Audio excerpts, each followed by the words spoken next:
in all the statements that he's been making. Attorney General Jeff Sessions will now testify before the Senate Intelligence Committee on Tuesday. One of the nation's top Democrats demanding an investigation into whether Loretta Lynch covered for the Clinton campaign. I think we need to know more about that. Taking something from an investigation and calling it matter is no small thing, and it's not a semantics difference. Here we have the media concentrating en masse. Russia, Russia, Russia, Comey, Comey, Comey. What's going on in people's lives? Better jobs, wages, housing, that goes uncovered, and that's a crying shame. Corporate sponsors rushing to drop taxpayer-funded Shakespeare in the Park. This after the play portrayed President Trump being brutally assassinated. If this had happened for Barack Obama, if it had happened for George W. Bush, it would have been absolutely an outrage. Is it part of your thought to stick to the things you want to do because of what keeps coming up? I was a little blindsided. There's a level of viciousness that I was not expecting.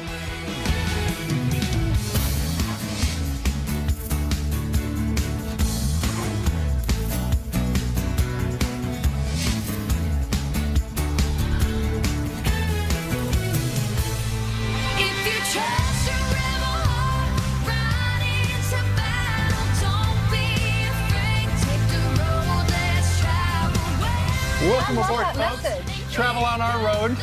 Don't be afraid to take the road less traveled. If you don't like your course, you can always change it. It is your life, nobody else's. I love that.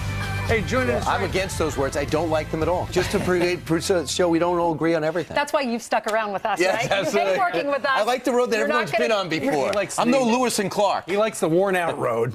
Hey, join us right now from our nation's capital is Ed Henry, Chief National Correspondent. Eddie, good morning to you. Good morning. How are you? Okay, so let's recap. Last week, no Lewis and Clark. He likes the worn-out road. No real smoking join us right now from our nation's capital. A little while ago, she said her father felt vindicated because Mr. Comey revealed that he did, in fact, tell Donald Trump, the President of the United States, 3 times, you're not under investigation. Explain what this week holds for us, because we understand the Attorney General Jeff Sessions, who was supposed to go to some budget meeting before lawmakers, now they're going to put him in front of the Senate Intel Committee because they've got questions about what's been going on. Yeah, I mean, this is a pivotal week for the administration. Number one, for Jeff Sessions personally, what we heard about James Comey is that after the whole Comey testimony, he went behind closed doors after that public testimony and allegedly said that there was a third undisclosed meeting between Jeff Sessions as a senator in 2016 and the Russian ambassador. We don't know whether that's true. I want to be very clear. This is just a report. There have been a lot of reports that have turned out to be false. But this will give Jeff Sessions a chance to clear the air, because if there's another undisclosed meeting, that is going to obviously be very bad for him. But if this turns out to be false, he can explain it. Maybe this administration can finally turn the corner, because when you listen to what Ivanka Trump was saying on the show, there was a lot of new information from her, and one of them was talking about the economy this week, getting the administration back focused on what her father was elected to do. And yet at that news conference on Friday in the Rose Garden, I was there at the White House, and the president, was talking about vindication from the Comey testimony. Yes, he can make that claim, but then in the next breath said, I'm willing to testify under oath, 100%, right, to Robert Mueller. Now that shows confidence, yes. But on the other hand, that's the last thing his lawyers want him to do, is to say, yeah, I'll go testify under oath. My point being that this administration has to find a way to stop creating news on this story and stop talking. Right. Senator Sessions, Attorney General Sessions, in public or private? We frankly don't know. I mean, even Dianne Feinstein, who's the top Democrat on the Intel Committee, said yesterday that she doesn't know whether that's going to be public or private. If she doesn't know, I can confidently tell you I don't know, and I'm not sure Jeff Sessions knows yet. It should be in public because it should be transparent. All right, James Comey testified on Thursday, as we all know, and said that Loretta Lynch, the former Attorney General under President Obama, asked him to downplay the investigation as merely a matter. We heard Kellyanne Conway talk about this. Senator Dianne Feinstein, liberal left, Democrat from California, she said this about what needs to happen next. I would have a queasy feeling, too, though, to be candid with you. I think we need to know more about that. And there's only one way to know about it, and that's to have the Judiciary Committee take a look at that. James Comey was saying that he felt queasy when Loretta Lynch asked him to make it a matter and not an investigation. That's what she's referring to when she says, I had a queasy feeling too. What are your thoughts? Yeah, well, first of all, she's saying the Judiciary Committee should look at it. Well, you know what? The Republicans on that panel ought to today have a letter, a press conference or whatever and say, yes, let's look at that and take a very senior Democrat, as you say, from San Francisco at her word and say, yes, the Democrats are going to finally take a look at the Obama, Clinton, Loretta Lynch Justice Department and find out what really happened. That was a dramatic revelation. You had James Comey under oath saying he was being pressured basically by the Democratic Attorney General to make the Hillary Clinton investigation seem less important and not criminal. In fact, it was a criminal. Trying to influence the election.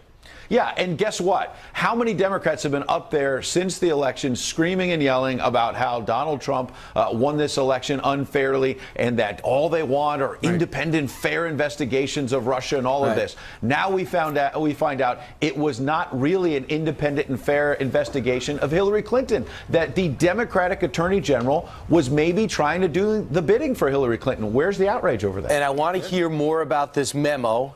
Real, fake, and existent, non-existent, that came from the Democratic Convention, Democratic Committee, to the Loretta Lynch that said there'll be no, don't invest, no matter what happens, there'll be no, or back and forth, there'll be no indictment on Hillary Clinton.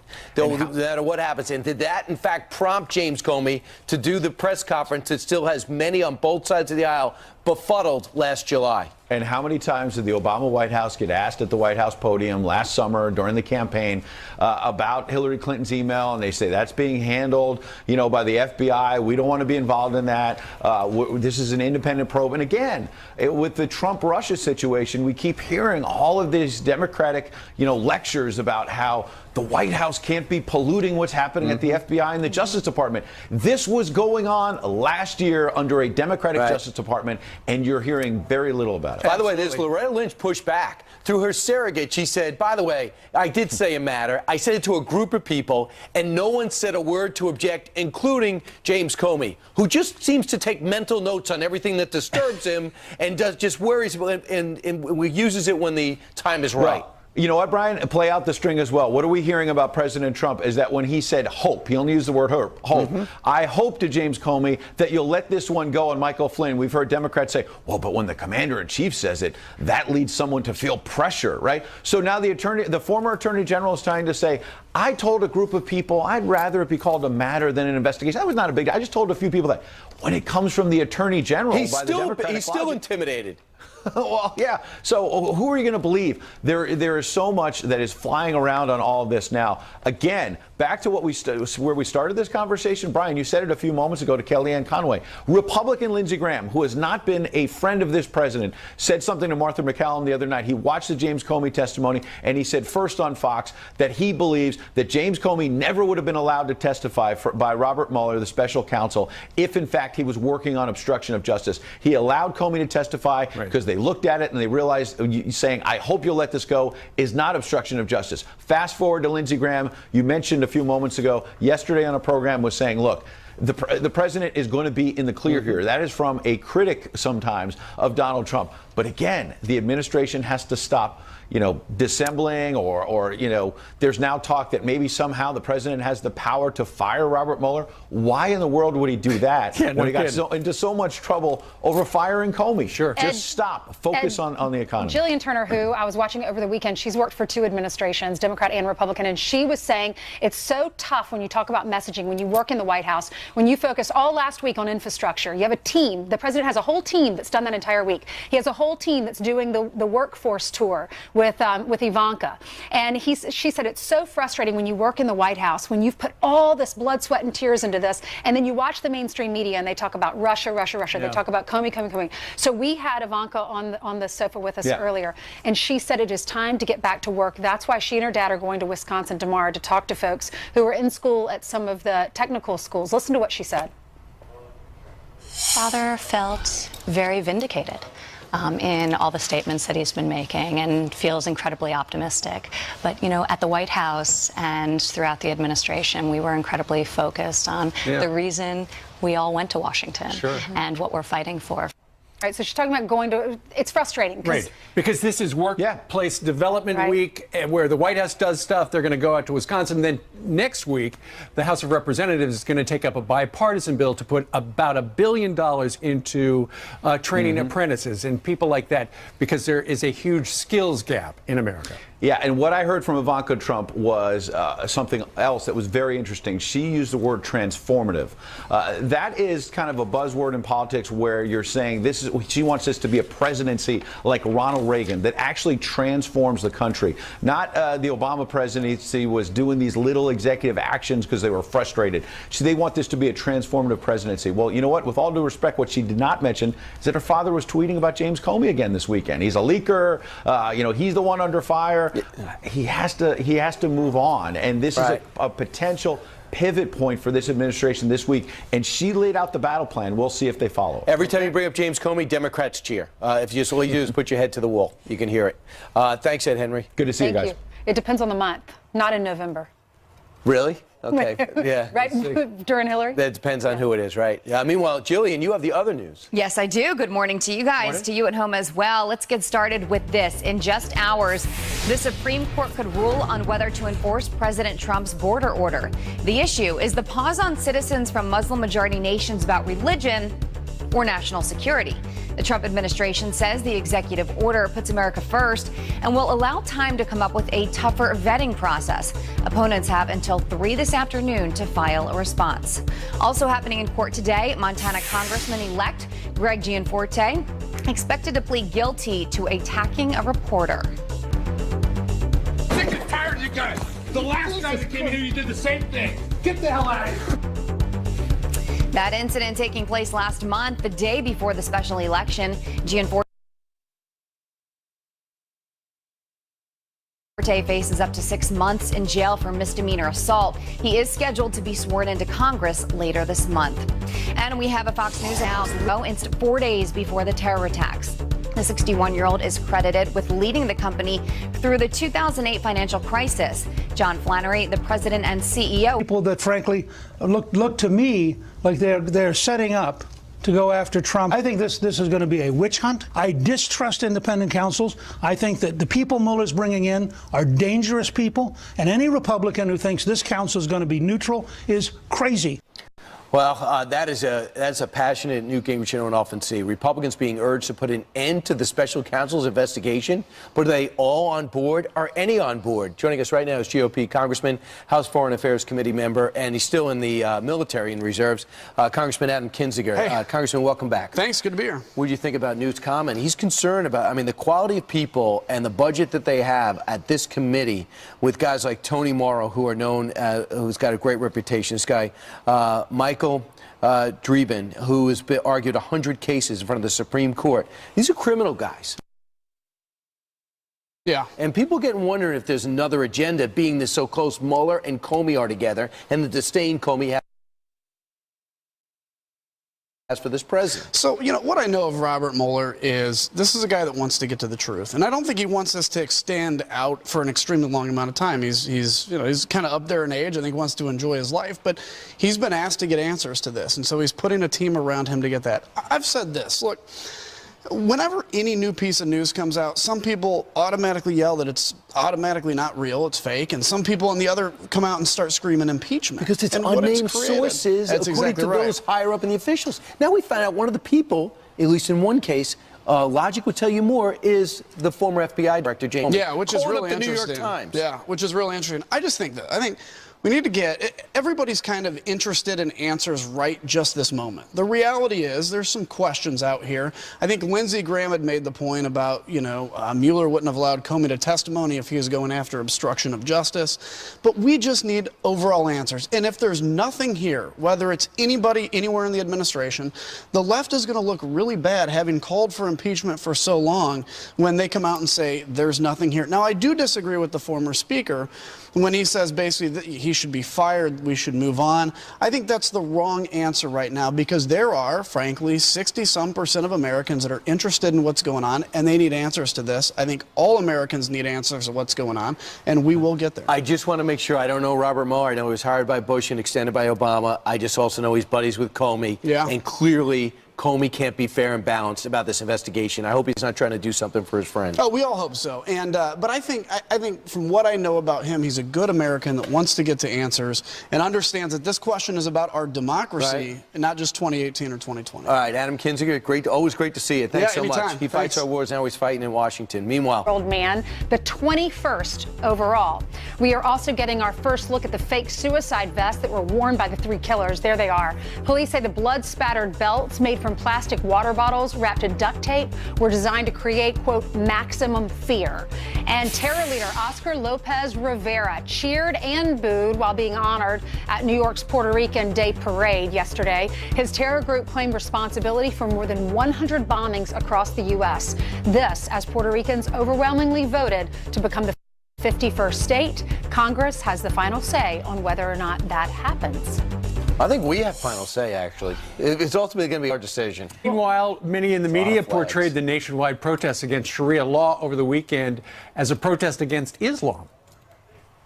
The clashes erupting into brawls here at home over Islam. Protesters and counter-protesters squaring off across the country tonight, either against the threat of Islamic law or in defense of Muslim Americans. Activists say anti-Sharia groups promote a distorted view of Islam. Right, but that doesn't paint an accurate picture. Our own Pete Hegseth, he went out to talk to those protests. He joins us now with what he saw. That's right. I mean, the reaction of the left-wing media is predictable. They're going to dumb it down and say these are a bunch of racist, anti-Islamists protesting against them. Instead, we said, let's go out and find out what they really think and how they really feel and what they're protesting against. This is what they had to say here in New York City. Today, there's a protest going on to protest Sharia law, which is an extreme version of Islam. I don't think that killing people is religion. Are you out protesting against Islam or against Sharia law? Against Sharia law. I have nothing against Islam. I want to make sure that we're aware of everything that Sharia is, everything extremist Islam stands for, and we're aware of the dangers. Are you here to protest against Islam? It's not against Islam. It's against Sharia law. Every radical Islam comes from their law. That means do that. Not about being against Muslims.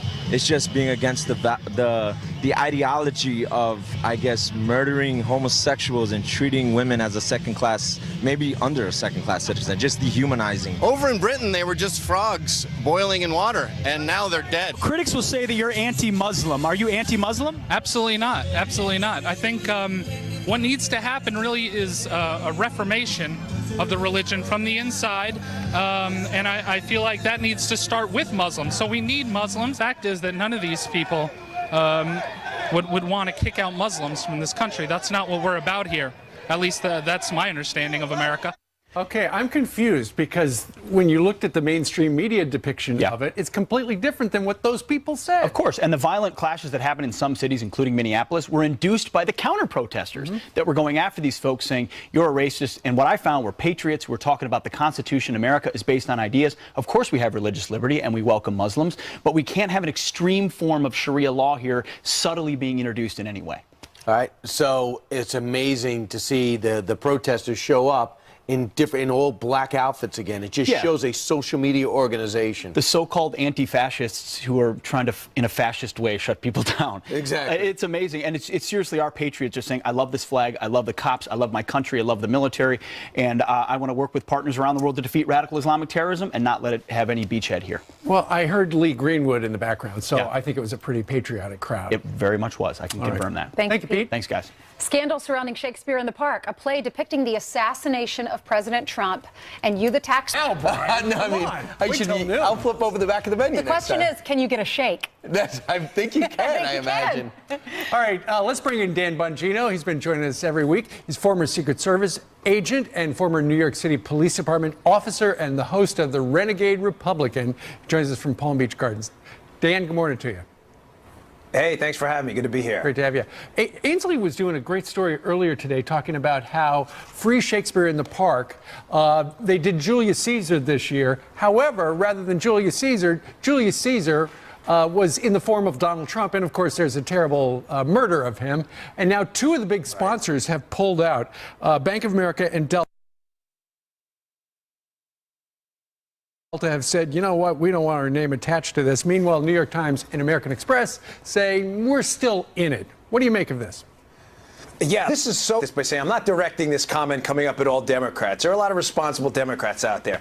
But to the far left radicals who have engaged in this now, 6-month effort to normalize violence against Trump, whether it's mock beheadings, mock assassinations, I don't think you have any idea the damage you're doing right now, both to the country and to the threat level to Trump. Listen, in the Secret Service, I spent a lot of time in a protective intelligence squad, and all we do is interview people who threaten the president. You basically have two types. You have terrorist groups who don't care. They don't need inspiration. But then you have people with psychological disorders who see something like this, and it could be that trigger moment for them to inspire them to go do something. I mean, do you have any idea how irresponsible this is? But of course they don't, because they don't deal with it on the front lines. They're the artist class. I think it's not art. It's thing. Well, I mean, there's so many people when you see the murder of John Lennon, the guy's reading Catcher in the Rye, and you see how